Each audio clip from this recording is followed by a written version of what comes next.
ආදරය කියන්නේ මගේ අම්මා තාත්තා අප්පච්චි දුව පුතා හිමිවීමම නෙමෙයි. ආදරය තිබ්බා හිමි නොවෙච්ච තැන්වල. සමහරලාට වෙන අයට හිමි වෙච්ච තැන්වලත් ආදරය තිබ්බා. ඒ ආදරය කියන්නේ පෞල් ජීවිතය ඇතුළට ගිහිල්ලා කඩා හිලවන එක නෙමෙයි. තමන්ගේ හිතේ ආදරය තියන් මම ඇයට ආදරේ, මම ඔහුට ආදරේ. හැබැයි ඒ ආදරය මගේ හිතේ තිබිලා මාත් එක්කම වැළලිලා යයි කියලා. එහෙම ආදරේ හිතේ තියාගෙන එහෙම වැළලිච්ච මිනිස්සු හිටියා. අදත් ඒ ආදරේ හිතේ තියාගෙන මම මැරිලා යයි මගේ මේ ආදරයත් එක්ක කියලා හිතන මිනිස්සු, කාන්තාව, පුරුෂයෝ ඕනෑ තරම් ඉන්නවා. ඒ නිසා අද පෙම්වතුන්ගේ දවසේ මතක තියාගන්න ආදරය කියලා කියන්නේ හිමිවීමම නෙමේ, අහිමිවීම ඇතුළෙත් ආදරය තියෙනවා. අත්හැරීම අතරත් ආදරය තියෙනවා.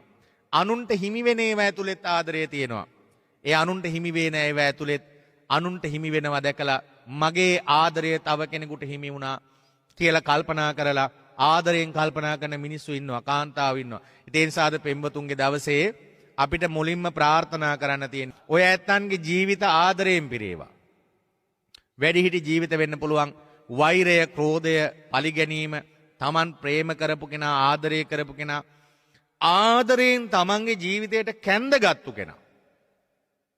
අම්මා, පුතේ, තාත්තේ බද්ධ වෛරක්කාරයා බවට පත් කරගන්න එපා.